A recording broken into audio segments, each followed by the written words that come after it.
Auli dengan NIM 2024 1030. Saya Adia Puspariani dengan NIM 2024 1021. Saya Joshua Stanley Pakiding dan NIM 2024 1041.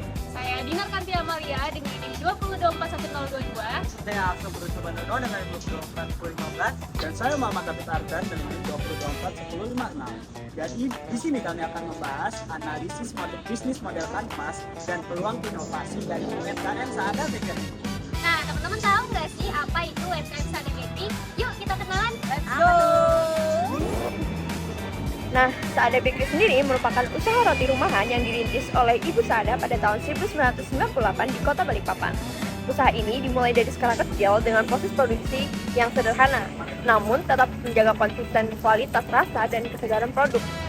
Meskipun merupakan UMKM rumahan, Saada Bakery mampu bertahan hingga sekarang dan memiliki pelanggan tetap di sekitarnya. Hal ini menjadi dasar kami untuk menganalisis model bisnis serta peluang inovasi yang dapat kita kembangkan untuk UMKM Saada Bakery.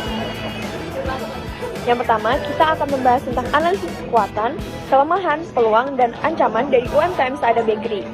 Berdasarkan analisis kondisi internal dan eksternal, terdapat beberapa poin utama yang paling menonjol. Nah, yang pertama dari sisi kekuatan nih, Saada Bakery memiliki harga produk yang sangat terjangkau dan sesuai dengan daya beli masyarakat sekitar. Selain itu, produk roti yang dijual selalu segar dan tanpa bahan pengawet, sehingga menciptakan loyalitas pelanggan. Namun, terdapat kelemahan yang cukup signifikan nih, yaitu proses produksi yang masih manual sehingga kapasitas produksi jadi terbatas. Nah, selain itu, belum adanya sistem digital untuk pencatatan keuangan maupun pemesanan yang membuat operasional kurang efisien. Dari sisi peluang, Saada Bakery memiliki potensi untuk mengembangkan variasi produk serta memperluas penjualan melalui platform digital. Sementara itu, ancaman utama yang dihadapi adalah kenaikan harga bahan baku dan persaingan dari bakery lain yang lebih modern daripada UMKM Saada Bakery. Hai teman-teman, nah selanjutnya kita bakal bahas bisnis model environment dari UMKM Saada Bakery.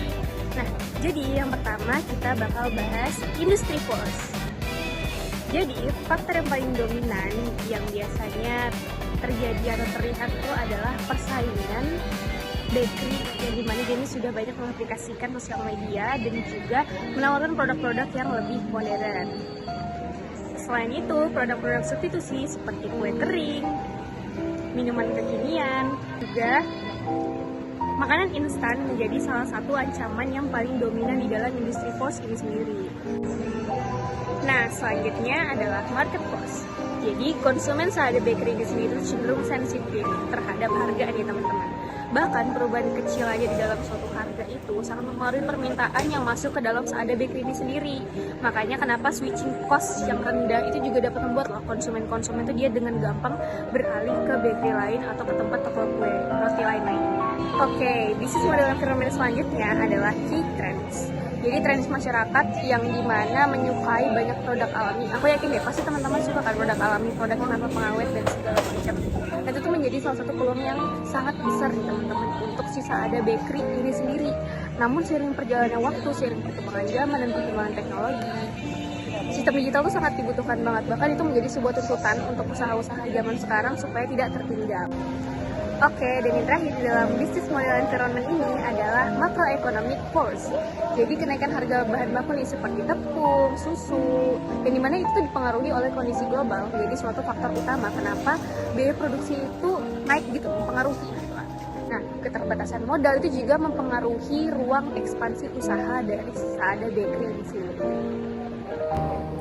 Oke guys, sekarang kita akan membahas mengenai evaluasi bisnis model kanvas yang telah dibuat. Nah, di sini ada dari sisi kelebihan. Jadi, Saada Bakery ini memiliki value proposition yang sangat kuat berupa roti segar tanpa pengawet dengan harga terjangkau yang dimana harganya itu 5.000. Nah, target konsumennya ini sudah jelas dan sesuai dengan karakteristik pasar lokal dari Saada Bakery.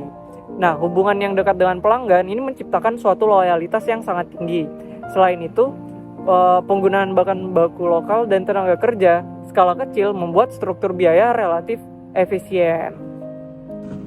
Namun, terdapat beberapa kekurangan yang perlu diperhatikan, yaitu aktivitas produksi dan promosi masih dilakukan secara manual, sehingga sulit untuk meningkatkan skala usaha.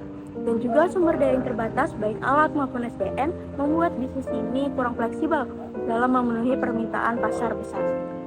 Selain itu, saluran digital belum terintegrasi secara optimal dan usaha sangat sensitif terhadap kenaikan harga bahan baku karena memiliki keuntungan yang sangat kecil. Teman-teman, di sini aku akan membahas tentang Miro kami atau inovasi lah dari Sada Bakery ini yang sudah kami buat.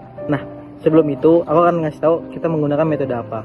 Jadi kami menggunakan metode design sprint, yang mana metode ini itu adalah untuk memastikan solusi itu benar-benar dibuat untuk menjawab kebutuhan bisnis serta pelanggan secara struktur atau secara cepat. Nah, di mana media yang kami gunakan itu adalah Miro.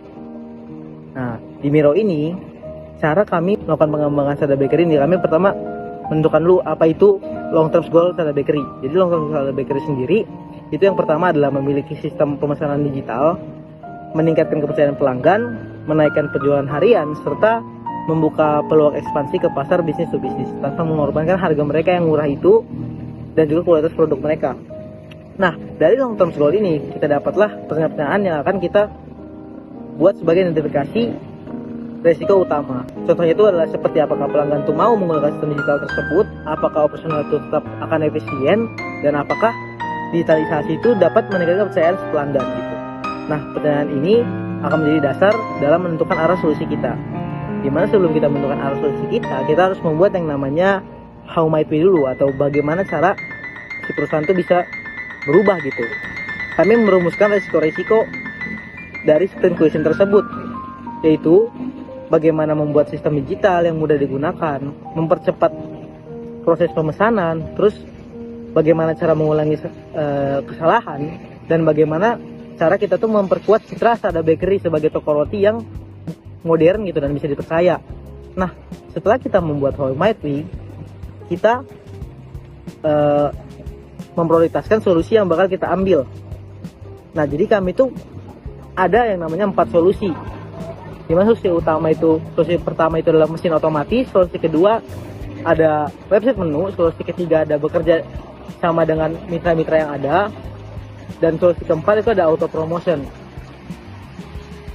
Solusi pertama yang kami buat adalah website pemesanan digital, dimana itu adalah inovasi yang paling gampang dan paling realistis dan juga dampaknya paling besar gitu, agar masyarakat itu tahu bahwa Sada Bakery ini punya website, dan juga masyarakat luar itu atau yang belum pernah beli itu bisa lihat menu-menu yang ada, ya kan.